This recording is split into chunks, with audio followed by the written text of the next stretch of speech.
నష్టం తెచ్చిన వ్యక్తి ముఖ్యమంత్రి. అలాంటి వ్యక్తికి మేము ఓటేయం, ప్రజల్లో చైతన్యం చేస్తాం.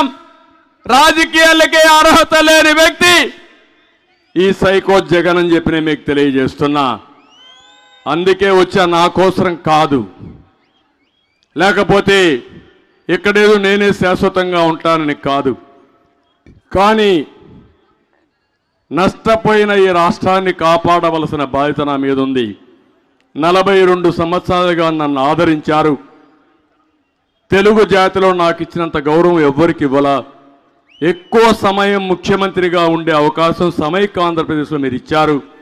10 సంవత్సరాలు ప్రతిపక్ష నాయకుడిగా ఇచ్చారు. మళ్ళా నవ్య ఆంధ్రప్రదేశ్లో ముఖ్యమంత్రిగా ఇచ్చారు. నేను కూడా మీ రుణం తీర్చుకున్నా. కానీ విభజన కంటే ఎక్కువ నష్టం తెచ్చిన వ్యక్తి ఈ ముఖ్యమంత్రి. ఇలాంటి వ్యక్తి వల్ల చాలా నష్టం ఉంటుంది. బ్రాండ్ పోయింది. ఎవరన్నా రావాలంటే భయపడుతున్నారు. ఇక్కడే ఆస్తులు ఉన్నాయి, మీరు ఒకసారి అధ్యయనం చేసుకోండి. నేను మళ్ళీ మాట్లాడతా. మెడ మీద కత్తి పెట్టి కోర్టులు రాయించుకుంటారు, ఎస్సీజెడ్లు రాయించుకుంటారు, ఆస్తులు రాయించుకుంటారు. అది ఇవ్వకపోతే మిమ్మల్ని చంపేస్తావనో లేకపోతే ఇంకోటి చెప్తారు. ఎంత దుర్మార్గులంటే ఒక్క విషయం మీరు ఆలోచించండి. మీ తాత ముత్తాత మీకు భూమి ఇచ్చారు, మీ తండ్రి మీకు భూమి ఇచ్చారు. ఆ పట్టాదారు పాసబుక్ పైన ఎవరి బొమ్మ ఉంది తమ్ముళ్ళు? ఎవరి బొమ్మ? ఎవరి బొమ్మ? ఇతనేమన్నా మీ తాత తరపున బంధువా? మీ నాన్నమ్మ తరపున బంధువా? అంటే లెక్కలేనితనం. ఒక కరుడు గట్టిన నేరస్తుని మీరు చూడాలి, మీ పిల్లలు చూడాలి. అది మీ ఆస్తి. ఇంకో పక్క సర్వే చేశారు, సర్వే రాళ్ళు నాటారు. ఆ సర్వే రాళ్ల పైన ఎవరి ఫోటో ఉంది తమ్ముళ్ళు? ఇంట్లో ఈయన ముఖం చూడాలి, పాడు ముఖం. పొలం పోతే మళ్ళీ ఆయన ముఖమే చూడాలా, రోడ్డు మీదకి వస్తే ఆయన ముఖమే చూడాలా. ఏంటి అన్యాయం, ఏంటి అరాచకం? అందుకే నేను అడుగుతున్నా మిమ్మల్ని. ఇంకో పక్క కొత్త చట్టం ఒకటి తీసుకొచ్చాడు, భూరక్షణ చట్టం. ఇప్పుడే చాలా మంది ఆందోళన చేస్తున్నారు. నేను కూడా అట్ట గ్లాన్స్ చూసా.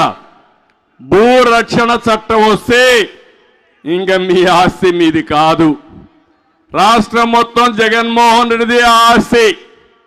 ఆయన ఎవరికి రాసిస్తానంటే ఒకప్పుడు నిజాం ఉండేవాడు. నిజాం ఎవరికి రాసిస్తే వాడికే వరం. అందుకే హైదరాబాద్ మొత్తం భూముల విషయాల్లో చాలా డిస్ప్యూట్స్ ఉండేటివి. నేను ముఖ్యమంత్రిగా ఆంధ్ర ప్రాంతంలో భూ తగాదాలు తక్కువ.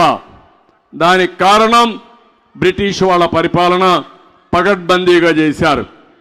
తెలంగాణలో నిజాం అయితే రికార్డ్స్ అన్ని కూడా తారుమారైనాయి. ఈరోజు ఈ ముఖ్యమంత్రి వచ్చి మన రికార్డ్స్ అన్ని తారుమారు చేసే పరిస్థితికి వచ్చాడు. మీరంటే ఇష్టం లేకపోతే వేరే పార్టీకి ఓటేస్తామంటే, లేకుంటే వాళ్ళు చెప్పిన పని వినకపోతే ఒక మాట మాట్లాడితే మీ భూమి 22A పెడతారు, వేరే వాళ్ళ పేరుతో రాయిస్తారు. 2 ఏళ్లలో మీరు చూసుకోకపోతే మళ్ళా మీరు అప్పీల్ చేయడానికి కూడా అవకాశం లేదు. ఎంఆర్ఓ లేదు, ఆర్డీఓ లేదు, అప్పీల్ జిల్లా కోర్టులో లేదు, హైకోర్టుకు పోవాలా. ఇది సాధ్యమని మిమ్మల్ని అడుగుతున్నా.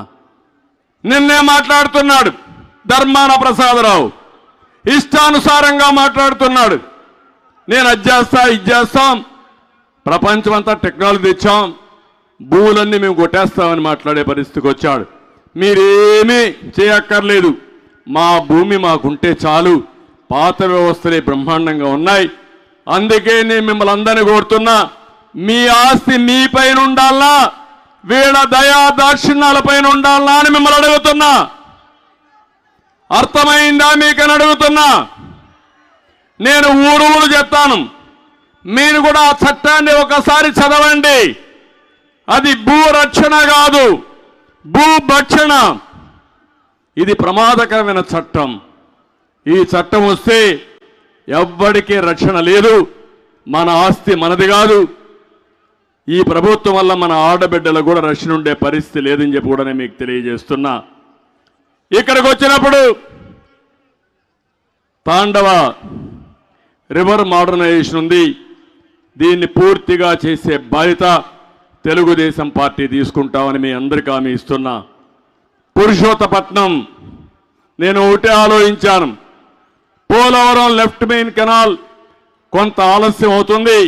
అంతలోపల పురుషోత్తపట్నం పూర్తి చేసి ఏలూరుకి తీసుకొచ్చి ఏలూరు నుంచి ఫేజ్ 2లో మనం నీళ్ళన్నీ ఇవ్వాలనుకున్నాం. పిఠాపురం, పత్తిపాడు, జగ్గంపేట, పెద్దాపురం, తుని ఇవన్నీ నీళ్లు ఇవ్వాలనుకున్నాం. ప్రాజెక్టు పూర్తయింది. ఆపరేషన్ చేశాం. నీళ్లు తీసుకొచ్చి ఏలేరులో వేసాం. దుర్మార్గులు వచ్చారు, దాన్ని నిలిపేశారు. పుష్కర లిఫ్ట్ ఇరిగేషన్ కూడా పనిచేయకుండా చేశారు. ఈరోజు ఇక్కడ నీళ్లు కూడా సరిగా ఇవ్వలేని ప్రభుత్వం ఇది. ఒకప్పుడు ఒక బాధ్యతతో నీటి సమస్య లేకుండా చేశాం. ఒకసారి నీళ్లు రాకపోతే డ్రైన్లో ఉండే నీళ్లు కొట్టి పంటలకు నీళ్లు ఇచ్చాం. ఈస్ట్ గోదావరి జిల్లాలో 2 పంటలకు నీళ్లు ఇచ్చిన పార్టీ తెలుగుదేశం పార్టీ. భవిష్యత్తులో 3 పంటలకు నీళ్లు ఇవ్వబోయే పార్టీ. పోలవరాన్ని పూర్తి చేసి తెలుగుదేశం పార్టీ అని చెప్పి కూడా నేను మీకు తెలియజేస్తున్నా. ఇది కాకుండా వేములవాడలో 2, పెద్దాపురం పరిధిలో 1 ఎత్తిపోతల పథకాలు కూడా పనిచేయడం లేదు. అవన్నీ రిపేర్ చేపిస్తాం. అన్ని లిఫ్ట్ ఇరిగేషన్లు అన్నీ రిపేర్ చేపిస్తే ఇవన్నీ కూడా పడకేసే పరిస్థితికి వచ్చింది. ఈరోజు పుష్కర ఎత్తిపోతల పథకం విధి నిర్వహణ లోపాల వల్ల రైతులు బాగా ఇబ్బంది పడే పరిస్థితి వచ్చింది. తాండవ రిజర్వాయర్ నేనే చెప్పాను, సామర్థ్యం తగ్గింది, నిర్వహణ లేదు, ఎక్కడికక్కడ సమస్యలు ఉన్నాయి, అవి కూడా పరిష్కారం చేస్తాం. అదే మాదిరిగా ఈరోజు ఇంకొక పక్క పెట్రోకెమికల్ కాంప్లెక్స్ కూడా అప్పుడు అనుకున్నాం. ఇవన్నీ కూడా ఎందుకంటే ఈ కాకినాడ 2 పోర్ట్లు వచ్చి SEZ బాగా పనిచేసి సముద్రంలో పొల్యూషన్ వాటర్ పోకుండా మనం కాపాడుకొని ఇండస్ట్రియలైజేషన్కి పోతే టూరిజాన్ని అభివృద్ధి చేస్తే one of the best district అవుతుంది. అన్ని విధాలా మీకు లాభం వస్తుంది. మళ్ళీ ఒకటే హామీ ఇస్తున్న ఈ తుని మహాసభలో నేను మళ్ళీ ఈ కాకినాడకు పూర్వ వైభవం తీసుకొచ్చే బాధ్యత తెలుగుదేశం జనసేన ప్రభుత్వాలు తీసుకుంటాం. ఈ మీటింగ్ ద్వారా నేను మీకు ఒకటే చెప్పడానికి వచ్చాను. రేపు ఎన్నికలు చాలా ముఖ్యం. మన జీవితాలకు సంబంధించిన ఎన్నికలు, మన భవిష్యత్తుకు సంబంధించిన ఎన్నికలు. నేను చెప్పకపోతే మీరు అనుకోవచ్చు రేపు మీరు చెప్పలేదు సరిగా అని. కానీ ఒక తృప్తి ఉంది.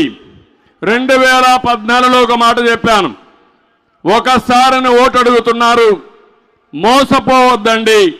ఒకసారిని కరెంటు తీగబట్టుకుంటే షాక్ కొట్టకుండా మానదు, మీ ప్రాణాలు కాపాడుకోలేరని ఆ రోజు చెప్పాను.